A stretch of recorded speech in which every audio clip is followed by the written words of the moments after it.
ಆಯಮ್ಮ ಜ್ಯೋತಿ ಲಕ್ಷ್ಮಿನ ಇಟ್ಕೊಂಡು ಅವಳು ಎಷ್ಟು ಚೆನ್ನಾಗಿ ಕುದುರೆ ಗಿದ್ರೆ ಎಲ್ಲ ರೈಡ್ ಮಾಡ್ತಾ ಇದ್ರು ಅಂದ್ರೆ ಫಸ್ಟ್ ಕ್ಲಾಸ್ ಆಗಿ ಕುದುರೆ ಫಾಸ್ಟ್ ಆಗಿ ರೈಡ್ ಮಾಡ್ತಾ ಇದ್ಲು. ನಮ್ಮವನ ಕುದುರೆ ಮೇಲೆ ಕೂತ್ಕೊಂಡಕ್ಕೆ ಹೆದರಿಕೆ, ಹೋಗು ಕುದುರೆ ಏನೋ ಹೋಗ್ತಾ ಇದೆ ಅಂತ ಹೇಳಿದ್ರೆ ಲಟ್ಕು ಲಟ್ಕು ಲಟ್ಕು ಅಂತ ಹೋಗೋದು, ಅವಳು ಕುದುರೆ ಟಕ ಟಕ ಟಕ ಟಕ ಟಕ ಹೊಟ್ಟೋಗೋದು. ಎಲ್ಲಾ ವಿಲನ್ಗಳಂದು ಹಾಕಿಲ್ಲ. ಯಾಕೆ? ಹೀರೋಯಿನ್ ಇದಾರಲ್ಲ ಅವ್ರು ಪವರ್ಫುಲ್ ಆಗಿ ತೋರಿಸ್ಬೇಕು ಅಂತ. ಅವತ್ತು ಅನಿಸಕ್ಕೇನು ವಜ್ರಮುನಿ, ಉದಯ್ ಕುಮಾರ್, ತೂಗ್ದೀಪ ಶ್ರೀನಿವಾಸು ಎಲ್ಲರೂ ಇರೋರು, ರಂಗ ಎಲ್ಲರೂ ಇರೋರು. ಏನಂತ ಹೇಳಿದ್ರೆ ದ್ವಾರಕೀಶ್ ಅವನೇನೆ ನಾಯಕನಾಗಬೇಕು ಅನ್ನೋದು ಒಂದು ಆಸೆ. ಸೊ ಅದಕ್ಕೋಸ್ಕರ ಏನು ಮಾಡಿದೆ, ಒಂದು ಪಿಕ್ಚರ್ ಸಬ್ಜೆಕ್ಟ್ ಸೆಲೆಕ್ಟ್ ಮಾಡ್ಕೊಂಡ್ರು.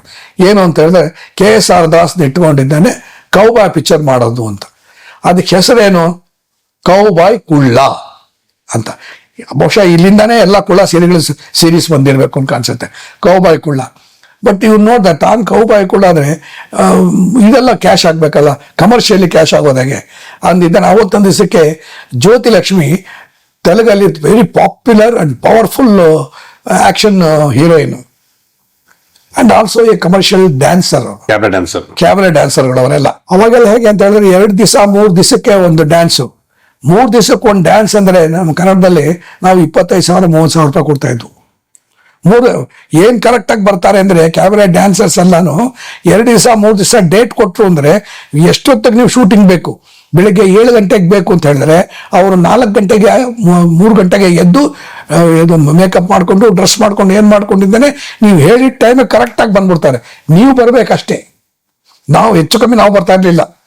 ಯಾಕೆ ನಮ್ಗೆ ಅಷ್ಟೊಂದು ಇದೆಯಲ್ಲ, ಅವ್ರು ಒಬ್ಬರೇ ಮೇಕಪ್ ಮಾಡ್ಕೊಂಬರೋದು, ನಾವು ಇಷ್ಟೊಂದು ನಾನು ಭಾಳ ಕರ್ಕೊಂಬರ್ಬೇಕು ನಾವು. ಸೊ ಈ ಥರ ಕರೆಕ್ಟಾಗಿ ಬರೋರು ಅವರು. ಅವಳು ಆಯಮ್ಮನ್ನು ಹಾಕೋದವನು, ಆಯಮ್ಮ ಜ್ಯೋತಿ ಲಕ್ಷ್ಮಿನ ಇಟ್ಕೊಂಡು ಅವಳು ಎಷ್ಟು ಚೆನ್ನಾಗಿ ಕುದುರೆ ಗಿದ್ರೆ ಎಲ್ಲ ರೈಡ್ ಮಾಡ್ತಾ ಇದ್ರು ಅಂದ್ರೆ ಫಸ್ಟ್ ಕ್ಲಾಸ್ ಆಗಿ ಕುದುರೆ ಫಾಸ್ಟ್ ಆಗಿ ರೈಡ್ ಮಾಡ್ತಾ ಇದ್ಲು. ನಮ್ಮವನ ಕುದುರೆ ಮೇಲೆ ಕೂತ್ಕೊಂಡಕ್ಕೆ ಹೆದರಿಕೆ, ಹೋಗು ಕುದುರೆ ಏನೋ ಹೋಗ್ತಾ ಇದೆ ಅಂತ ಹೇಳಿದ್ರೆ ಲಟ್ಕು ಲಟ್ಕು ಲಟ್ಕು ಅಂತ ಹೋಗೋದು, ಅವಳು ಕುದುರೆ ಟಕ ಟಕ ಟಕ ಟಕ ಟಕ ಹೊಟ್ಟೋಗೋದು. ನಾನು ಹೋಗೋ ಹತ್ರ ಹೇಳಿದೆ, ದ್ವಾರಕಿ ನಾವು ಇಟ್ಟಿರೋದೇ ಕೌಬಾಯ್ ಕುಳ್ಳ ಅಂತ ಕಣೋ, ಅವಳು ಫಸ್ಟ್ ಕ್ಲಾಸ್ ಆಗಿ ರೈಡ್ ಮಾಡ್ತಾ ಇದ್ದಾಳೆ, ನೀ ಮಾಡ್ತಾ ಇದ್ದ, ನನ್ನ ಕೈಲಿ ಆಗಲ್ಲ ಕಣೋ, ನಮ್ಮ ಕೈಲಿ ಆಗೋದೇ ಇಷ್ಟೇ, ನೀ ಕ್ಯಾಮ್ರಾ ಸ್ಪೀಡ್ ಇಟ್ಕೋ ಅಷ್ಟೇ ಅದು ನಾವು. ಸೊ ಹಿಂಗೆ ಮಾಡ್ಕೊಂಡು ಆ ಪಿಕ್ಚರ್ ಅವ್ನ ಇಟ್ಕೊಂಡಿದ್ದೇನೆ ಮಾಡಿ, ಅವನ್ನ ಇಟ್ಕೊಂಡು ಅವಳನ್ನ ಇಟ್ಕೊಂಡು ಆಯಮ್ಮನ ಇಟ್ಕೊಂಡು ಆಮೇಲೆ ಜೊತೆಗೆ ವಿಲನ್ಗಳನ್ನೆಲ್ಲ ಕೂಡ ಅವತ್ತಿನ ದಿವಸಕ್ಕೆ ಯಾರ್ಯಾರು ವಿಲನ್ ಇದ್ದು ಎಲ್ಲರನ್ನೂ ಹಾಕ್ತಾವ. ಎಲ್ಲಾ ವಿಲನ್ಗಳಂದು ಹಾಕಿಲ್ಲ. ಯಾಕೆ? ಹೀರೋಯಿನ್ ಇದಾರಲ್ಲ ಅವ್ರು ಪವರ್ಫುಲ್ ಆಗಿ ತೋರಿಸ್ಬೇಕು ಅಂತ. ಅವತ್ತು ಅನಿಸಕ್ಕೇನು ವಜ್ರಮುನಿ, ಉದಯ್ ಕುಮಾರ್, ತೂಗ್ದೀಪ ಶ್ರೀನಿವಾಸು ಎಲ್ಲರೂ ಇರೋರು, ರಂಗ ಎಲ್ಲರೂ ಇರೋರು. ಹೆಂಗೇನು ರಾಮನಗರದಲ್ಲಿ ಇದಿದೆ, ರಿವರ್ ಇದೆ, ರಿವರ್ ಎಲ್ಲ ಆ ಕಡೆಯಿಂದ ಹೋಗ್ಬೇಕು. ಮಾವನ್ ತೋಪು ಇವನ್ ತೋಪು ಒಳಗಡೆ ಎಲ್ಲ ಹೋದ್ರೆ ಅಲ್ಲಿ ರಿವರ್ ಇದೆ. ಆ ರಿವರ್ ಅಲ್ಲಿ ಮರಳು ಗಿರುಳು ಎಲ್ಲ ಇರುತ್ತೆ, ಅಲ್ಲಿ ಕುದುರೆಗಳೆಲ್ಲ ಬರಬೇಕು. ಸೊ 7 ಕುದುರೆ 8 ಕುದುರೆ ಬೇಕಲ್ಲಿ. ಇವ್ರದೇ 5 ಕುದುರೆ, ದ್ವಾರಕೀಶ್ದು ಒಂದು ಕುದುರೆ, ಆಮೇಲೆ ಇವ್ರದೊಂದು ಕುದುರೆ, ಜ್ಯೋತಿಲಕ್ಷ್ಮಿದೊಂದು. ಸೊ ಇಷ್ಟು ಕುದುರೆಗಳು ಅಲ್ಲಿ ಬರೋದು. ಬಂದು ಸ್ಟಾರ್ಟ್ ಅಂತ ಹೇಳಿದ್ರೆ ಈ 5 ಜನದ ಕುದುರೆಯಲ್ಲೂ ಕೂಡ ಮೊದಲು ಒಂದು 2 ಕುದುರೆ ಮಾತ್ರ ಸರಿಯಾಗಿ ಬರೋದು. ಇನ್ಮಿಕ್ಕಿದೆಲ್ಲ ಅಲ್ಲೇನೆ, ಅಲ್ಲಿ ಎಲ್ಲಿ ಸ್ಟಾರ್ಟ್ ಆಗಿತ್ತೋ ಅಲ್ಲೇ ನಿಂತ್ಬಿಟ್ಟಿರೋದು. ಬಹಳ ಕಷ್ಟಪಟ್ಟು ಅದು 5 ಜನ ತೆಗೆದಾಯ್ತು. ಆಮೇಲೆ ಇವರಿಬ್ಬರದು ತೆಗೆದು ಬಹಳ ಕಷ್ಟ. ಈ ಕುದುರೆ ಓಡಿಸ್ದೇನೆ ನಮ್ಮ ಹೀರೋಗಳು ಇಟ್ಕೊಂಡು ಹೀರೋಯಿನ್ ಇಟ್ಕೊಂಡು ಬಹಳ ಕಷ್ಟ. ಸೊ ಕೊನೆಗೆ ಏನ್ ಮಾಡೋದು ಅಂದ್ರೆ ಎಲ್ಲ ಕೈಲೆಲ್ಲ ಡೂಪು ಗೀಪು ಎಲ್ಲ ಇಟ್ಕೊಂಡು ತೆಗೆದು ಎಲ್ಲ ಚೆನ್ನಾಗಿ ಬಂದ್ಬಿಡ್ತು. ಇವತ್ತಿನ ದಿವಸ ಅದೆಲ್ಲ ಡ್ರಾಬ್ಯಾಕ್ ಇಲ್ಲ, ತುಂಬಾ ಮಜಾ ಆಗಿದೆ. ಪ್ರಭಾಕರ್ ಇದ್ದಾರೆ ಅದರಲ್ಲಿ. ಅಷ್ಟು ಒಳ್ಳೆ ಆರ್ಟಿಸ್ಟ್ ಇಟ್ಕೊಂಡು ಮಾಡಿದ ಪಿಕ್ಚರು, ಆಕ್ಷನ್ನು. ಆಮೇಲೆ ಉದಯ್ ಕುಮಾರ್ ಇದ್ದಾರೆ ಅಂತ ಕಾಣಿಸುತ್ತೆ. ಒಳ್ಳೆ ಸ್ಟಾರ್ ಕ್ಯಾಸ್ಟ್, ತುಂಬಾ ಒಳ್ಳೆ ಸ್ಟಾರ್ ಕ್ಯಾಸ್ಟು. ಯಾರ್ಯಾರು ಸ್ವಲ್ಪ ಈಗ ಮರ್ತೋಗಿರ್ಬೇಕು, ಯಾಕೆಂದ್ರೆ ನಾನೇನೆ 50 ಸಿನಿಮಾ ಡೈರೆಕ್ಟ್ ಮಾಡ್ಬಿಟ್ಟಿದ್ದೀನಿ. ಉದಯ್ ಕುಮಾರ್ ಇದ್ದಾರೆ, ವಜ್ರಮುನಿ. ಸೊ ಆ ಥರ ಒಳ್ಳೆ ಸ್ಟಾರ್ ಕ್ಯಾಸ್ಟು. ಆಮೇಲೆ ಒಳ್ಳೆ ಆಕ್ಷನ್ನು ಎಲ್ಲ ಸೆಟ್ಟೆ ಹಾಕಿದ್ದಾರೆ. ಆಗ ಕೌಬಾಯ್ ಅಂತ ಇತ್ತಲ್ಲ, ಕೌಬಾಯ್ ಅಂತ ಹೇಳಿದ್ರೆ ಆಗಿನ ಕಾಲದಲ್ಲಿ ಜನ ಎಲ್ಲ ಇಂಗ್ಲಿಷ್ ಪಿಕ್ಚರ್ ನೋಡ್ಬಿಟ್ಟಿದ್ದಾರೆ. ಕೌಬಾಯ್ ಅಂದ್ರೆ ಆ ಥರನೇ ಇರಬೇಕು, ಕುದುರೆಲೇ ಬರಬೇಕು, ಒಂಥರ ಈ ಕಾಟೇಜಸ್ ಇರುತ್ತೆ ನೋಡಿ, ಆ ಥರನೇ ಇರಬೇಕು. ಆ ಥರನೇ ದೊಡ್ಡ ಸೆಟ್ ಹಾಕಿದ್ದ. ಕಂಠೀರವ ಸ್ಟುಡಿಯೋದಲ್ಲಿ ಅದ್ಧೂರಿಯಾದ ಸೆಟ್ ಹಾಕಿ ತುಂಬಾ ಚೆನ್ನಾಗಿ ಮಾಡಿದ್ದ. ಅವನು ಒಳ್ಳೆ ನಿರ್ಮಾಪಕ. ಅವನು ಕತೆಗೆ ಹೆಂಗ್ ಬೇಕೋ ಪೂರಕವಾಗಿಯೇ ಎಲ್ಲಾನು ಖರ್ಚು ಮಾಡ್ತಿದ್ದ. ಶ್ರೇಷ್ಠ ವಜ್ರಮುನಿ, ಬಾಲಕೃಷ್ಣ, ಉದಯ್ ಕುಮಾರ್ ಎಲ್ಲ ಒಳ್ಳೆ ತಾರಾಗಣ. ಆಮೇಲೆ ಆಕ್ಷನ್, ಆಮೇಲೆ ಚೆನ್ನಾಗೂ ಆಯ್ತು. ಆಮೇಲೆ ಅವನಿಗೆ ಲಾಭನೂ ಬಂತು, ಒಳ್ಳೆ ಹೆಸರು ಬಂತು. ಅದಾದ್ಮೇಲೆ ಕೌಬಾಯ್ ಕುಳ್ಳ ಆಯಿತು. ಆಮೇಲೆ ಕಳ್ಳ ಅಂತ ಇವು ವಿಷ್ಣುವರ್ಧನ್ ಇವರು ಒಂದು ಫ್ರೆಂಡ್ಶಿಪ್ ಆಗಿತ್ತು. ಅದಕ್ಕೆ ಮುಂಚೆ ಭೂತಾಯಿನ ಮಗ ಅಯ್ಯೋ ಆಗಿತ್ತು, ವಿಷ್ಣುವರ್ಧನ್ಗೆ ಆಗಿತ್ತು.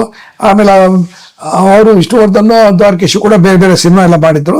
ಆಮೇಲೆ ಈಗ ವಿಷ್ಣುವರ್ಧನ್ ದೊಡ್ಡ ನಟ ಆಗಿದ್ದಾರೆ. ಸೊ ಅವ್ರನ್ನ ಇಟ್ಕೊಂಡು ಅವ್ರ ಫ್ರೆಂಡ್ಶಿಪ್ಪಲ್ಲಿ ಯಾವಾಗಲೂ ಅಷ್ಟೇ, ಯಾರು ಹೀರೋ ಅವನು ಬಿಸ್ನೆಸ್ ಮ್ಯಾನ್, ಅವ್ನು ನೋಡ್ತಾನೆ ಎಲ್ಲಿ ಮಾರ್ಕೆಟಲ್ಲಿ ಯಾವ ಕುದುರೆ ಓಡುತ್ತೆ ಆ ಕುದುರೆ ಮೇಲೆ ಗ್ಯಾಮನ್ ಮಾಡ್ತಾನೆ ಅವನು. ಸಂಗು ಹಿಂಗೆ ಮಾಡಿದ್ದಾನೆ, ವಿಷ್ಣುವನ್ನ ಇಟ್ಕೊಂಡಿದ್ದಾನೆ. ಕಳ್ಳ ಅಂತ ಒಂದು ಪಿಕ್ಚರು, ಅದ್ಧೂರಿಯಾದ ಪಿಕ್ಚರ್. ಅದಕ್ಕಿಂತ ಮುಂಚೆ ಅವನೇ ಮಾಡಿದ್ದಾಗ ಅದಕ್ಕೆ ನಾವು ವರ್ಕ್ ಮಾಡಿಲ್ಲ, ಬಟ್ ನಂಗೆ ಗೊತ್ತು ಕುಳ್ಳ ಏಜೆಂಟ್ 00 ಮಾಡಿದ್ದ, ಅದಕ್ಕೂ ನಾನು ಕೆಲಸ ಮಾಡಿದ್ದೆ. ಆಮೇಲೆ ಇದು ಸಿಂಗಾಪುರ್ನಲ್ಲಿ ರಾಜ ಕುಳ್ಳ ಅಂತ ಒಂದು ಪಿಕ್ಚರ್ ದ್ವಾರಕೀಶ್ ಪ್ರೊಡ್ಯೂಸ್ ಮಾಡಿದ್ರು. ಅದರಲ್ಲಿ ವಿಷ್ಣುವರ್ಧನ್ ಇದ್ರು. ಫುಲ್ ಪಿಕ್ಚರ್ನ ಅವನು ಸಿಂಗಾಪುರಲ್ಲಿ ತೆಗೆದಿದ್ದಾನೆ, ಫಾರಿನಲ್ಲಿ ತೆಗೆದಿದ್ದಾನೆ. ಇನ್ನು ಮಿಗ್ದವರೆಲ್ಲ ಬೇರೆ ಬೇರೆ ತುಡ ಹಾಡ್ಗೋಗೋದು ಗಿಡಗೋಗೋದು ಬಿಟ್ಟಿದ್ದಾನೆ.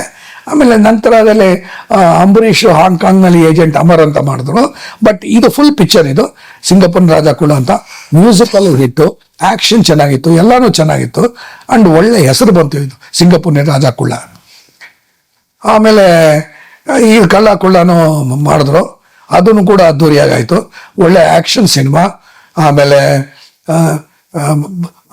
ಇವರಿಬ್ರು ಅಣ್ಣ ತಮ್ಮಂದ್ರು ಅಂತಾನೆ ಗೊತ್ತಿರಲ್ಲ ಮೊದಲು, ಆಮೇಲೆ ಅಣ್ಣ ತಮ್ಮಂದ್ರು ಅಂತ ಗೊತ್ತಾಗುತ್ತೆ. ಆಮೇಲೆ ತೂಗುದೀಪ ಶ್ರೀನಿವಾಸ್ ಅವನು ವಿಲನ್ನು, ಅವನು ಲೀಲಾವತಿ ಅವರ ಮಗಳನ್ನ ಕಿಡ್ನಾಪ್ ಮಾಡಿ ಕರ್ಕೊಂಡು ಹೋಗ್ಬಿಟ್ಟು ಅವನೇ ಸಾಕಕ್ಕೆ ಶುರು ಮಾಡ್ಬಿಡ್ತಾನೆ. ಸೊ ಅದು ಕೊನೆಗೆ ಗೊತ್ತಾಗುತ್ತೆ ಈ ತೂಗುದೀಪ ಶ್ರೀನಿವಾಸ್ ಯಾರನ್ನ ವ್ಯಾಂಪಾಗಿ ಸಾಕಿರ್ತಾನೋ ಅವಳು ಬೇರೆ ಯಾರು ಇಲ್ಲ, ಇವರಿಬ್ರು ತಂಗಿ ಅಂತ. ಸೊ ಅಣ್ಣ ತಮ್ಮ ತಂಗಿ ತಾಯಿ, ಒಳ್ಳೆ ಸೆಂಟಿಮೆಂಟಲ್ ಸಬ್ಜೆಕ್ಟ್ ಅದು. ಸೊ ಚೆನ್ನಾಗಿ ಆಯ್ತು, ಒಳ್ಳೆ ಆಕ್ಷನ್. ಅದು ಅಮರ್ ಅಕ್ಬರ್ ಆಂಟೋನಿ ಇದಲ್ವಾ, ಅದು ಇನ್ಸ್ಪೈರ್ಡ್ ಅಲ್ಲ? ಆ ಥರ ಅಂತ ಅನ್ಕೊಳ್ಳಿ ನೀವು. ಬಟ್ ಏನಂತ ಹೇಳಿದ್ರೆ ಯಾವುದೇ ಹಾಕೊಂಡ್ರು ಕೂಡ ಎಲ್ಲದ ಒಂದು ಎಳೆ ಇದ್ದೇ ಇರುತ್ತೆ. ನೀವು ನಾವಲ್ ತಗೊಂಡ್ರು ಕೂಡ ಅದೂ ಕೂಡ ಇದ್ದೇ ಇರುತ್ತೆ. ಸೊ ಇದು ಇರ್ಬೋದು, ಏನಿಲ್ಲ. ನಮ್ಮ ದ್ವಾರಕೆ ಹೆಂಗೆ ಅಂತಂದ್ರೆ ಎಲ್ಲೆಲ್ಲಿ ಕಮರ್ಷಿಯಲ್ ಚೆನ್ನಾಗಿರುತ್ತೋ ಅವನ್ನೆಲ್ಲ ತಗೊಳ್ಳೋದೇನೆ. ನಾವು ಮೇರು ಮುತ್ತಂಡ ಮಾಡಿದಾಗ ಒಂದು ಸಾಂಗ್ ತುಂಬ ಚೆನ್ನಾಗಿತ್ತು. MG ರಾಮಚಂದ್ರನ್ಗೂ ಸರೋಜಾ ದೇವಿಯವ್ರಿಗೂ ಒಂದು ಹಾಡು ಚೆನ್ನಾಗಿತ್ತು, ಕುಡಿದುಬಿಟ್ಟು ಹಾಡೋದು.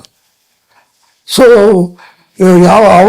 ಅವರು ಕೂಡ ಕುಡಿದುಬಿಟ್ಟು ಅವರು ಹಾಡ್ತಾ ಇರಲಿಲ್ಲ, MGR ಕೂಡ. ಸೊ ಅದು ನಾಟಕ, ಅದು ವಿಲನ್ಗಳಿಗೆ ಮೋಸ ಮಾಡೋಕು, ಟೋಪಿ ಹಾಕ್ಬೇಕು, ಕುಡಿದ ಥರ ಆ್ಯಕ್ಷನ್ ಮಾಡೋದು.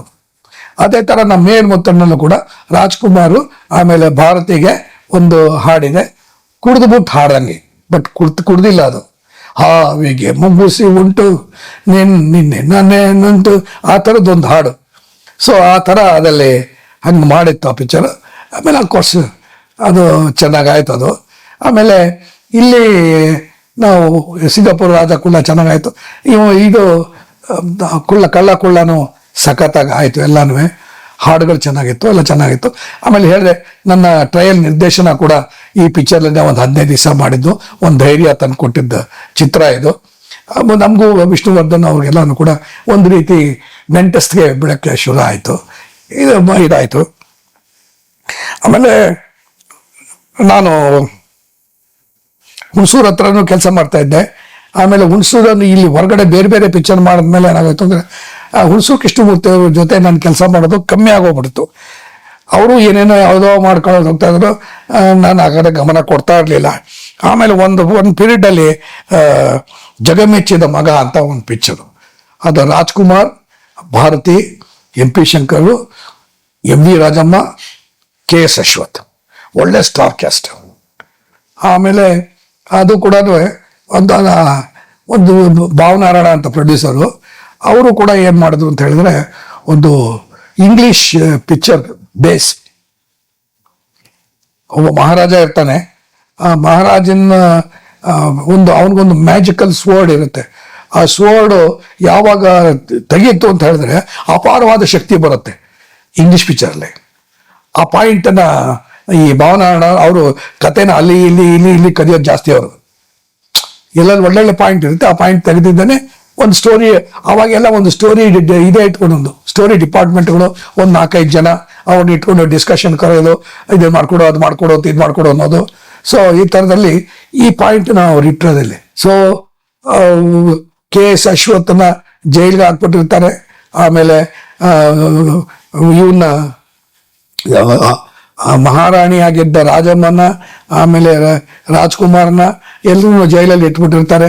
ಅಲ್ಲೂ ಬಹಳ ಚೆನ್ನಾಗಿದೆ, ಒಂದು ಸೀನ್ ಬಹಳ ಚೆನ್ನಾಗಿ ಬರೆದಿದ್ದಾರೆ. ಏನಂದ್ರೆ ಒಂದು ಸ್ಫೂರ್ತಿದಾಯಕವಾದ ಸಂಭಾಷಣೆ.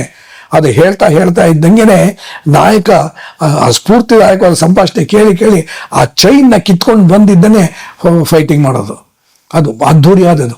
ಇದು ನಮಗೆ ಎಲ್ಲಿಂದ ಎಳೆ ಸಿಕ್ತು ಅಂತ ಹೇಳಿದ್ರೆ ಒಣಂಗಾಮುಡಿ ಅಂತ ಒಂದು ತಮಿಳ್ ಪಿಕ್ಚರು, ಅದರಲ್ಲಿ ಶಿವಾಜಿ ಗಣೇಶನು ಚೈನ್ ಕಿತ್ಕೊಂಡು ಬರ್ತಾರೆ. ಸೊ ನಮಗೂ ಆಸೆ ಇತ್ತು ನಮ್ಮ ನಾಯಕನೂ ಕೂಡ ಚೈನ್ ಕಿತ್ಕೊಂಡು ಬರಬೇಕು ಅಂತ. ಸೊ ಆ ಥರ course hats off to Hunsur Krishnamurthy. ಆ ಡೈಲಾಗ್ ಬರೀತಾರೆ. ಅದನ್ನು ಆ ಸ್ಫೂರ್ತಿ ಕೊಡೋದು ಇವ್ರಿಗೆ, ರಾಜಮ್ಮನಿಗೆ. ಅದ್ರ ಜೊತೆಯಲ್ಲಿ ಇಬ್ಬರು ಅಕ್ಕಪಕ್ಕದಲ್ಲೇ ಸರಪಣಿಯಲ್ಲಿ ಇರ್ತಾರೆ. ಅದು ಅವರು ಕಿತ್ಕೊಂಡು ಬರೋದು, ಈ ಡೈಲಾಗ್ಗಳು ಕಿತ್ಕೊಂಡು ಬರೋದು, ಅದು ಭಾಳ ಚೆನ್ನಾಗಿತ್ತು. ಸರಪಣಿ ಹೆಂಗೆ ಸರ್ ಕಿತ್ಕೊಂಡು ಬರೋಕ್ಕಾಗತ್ತೆ? ಸೊ ನನಗೆ ಸರಪಣಿ ಕಿತ್ಕೊಂಡು ಬರ್ಬೇಕಣ್ಣ, ಸ್ವಲ್ಪ ಇದು ಮಾಡಬೇಕು ಅಂತ ಹೇಳಿದ್ರು. ಇಲ್ಲ ನಾ ಮಾಡ್ತೀನಿ ಅಂತ ಹೇಳಿದ್ದೇನೆ. ಏನು ಮಾಡ್ತೀನಿ ಅಂತ ಹೇಳಿದ್ದೇನೆ, ಏನು ಮಾಡಿದೆ ಅಂತ ಹೇಳಿದ್ರೆ, ಎಲ್ಲಿ ಸರಪಣಿ ಕೊಂಡಿ ಹೀಗೆ ಬಿಡಬೇಕಲ್ಲ, ಹೀಗೆ ಬಿಡಬೇಕು ಅದು. ಸೊ ಈ ಥರ ಬಿಡಬೇಕಾದ್ರೆ ಹೆಂಗೆ ಬಿಡಿಸ್ಬೇಕು? ಸರಪಣಿನು ಈಗ ಬರೋಲ್ಲ, ಕಬ್ಬಣ ಅದು. ಸೊ ಅದಕ್ಕೆ ನಾ ಏನು ಮಾಡಿದೆ ಅಂದರೆ ಸೀಸ ಲೆಡ್ ಇಟ್ಕೊಂಡಿದ್ದಾನೆ, ಲೆಡ್ಡಲ್ಲಿ ಸರಪಣಿ ಮಾಡಿಸ್ದೆ. ಇದೊಂದು ರಿಂಗು ಮಾಡಿಸಿ ಈ ಸರಪಣಿ ಈಗ ತೆಗೆದಿದ್ದಾನೆ, ಹಿಂಗೆ ಸಿಕ್ಸಿದ್ದಾಯ್ತು. ನಮ್ಮ ಆ್ಯಕ್ಷನ್ ಎಲ್ಲ ಅಂತಿದ್ರೆ ಇದು ಒಂದು ಸ್ವಲ್ಪ ಬಿಡಿಸೋದು, ಸ್ವಲ್ಪ ಬರೋದು, ಇದು ಒಂದೇ ಸತಿ ಅದು ಬಂದ್ಬಿಡುತ್ತಲ್ಲ. ಸೊ ಆ ಥರದ್ದು ಆ ಲೆಡ್ಡಲ್ಲಿ ಇಟ್ಟಿದ್ದೇನೆ ನಾನು, ಅದನ್ನು ಮಾಡಿಸ್ದೆ ನಾನು. ಅದು ಭಾಳ ಚೆನ್ನಾಗಿದೆ. ಇವತ್ತು ನೀವು ನೋಡಬೇಕು ಸಿನಿಮಾದಲ್ಲಿ, ಅದು ಸರಪಣಿ ಕಿತ್ಕೊಂಡ್ಬಂದ್ಬಿಡುತ್ತೆ. ಥಿಯೇಟರ್ ಚಪ್ಪಾಳಿ ಇದಕ್ಕೆ. ಅಲ್ಲಿ ಫೈಟಿಂಗ್ಗಳು, ಅದು ಅಲ್ಲಿ ಹೋಗಿದ್ದಾನೆ ಅರಮನೆಗೆ ಹೋಗಿದ್ದಾನೆ ಆ ಮ್ಯಾಜಿಕಲ್ ಸ್ವರ್ಡ್ ಇರುತ್ತಲ್ಲ, ಮಂತ್ರಶಕ್ತಿ ಇದು ಖಡ್ಗ, ಆ ಖಡ್ಗನ ಹಿಡ್ಕೊಂಡು ಹೇಳಿದ್ರೆ ಶಕ್ತಿ ಬರೋದು, ಫೈಟಿಂಗು ಅದು ಇದು. ಆ ಪಿಕ್ಚರು ಚೆನ್ನಾಗಾಯ್ತು ಅದನ್ನು ಕೂಡ.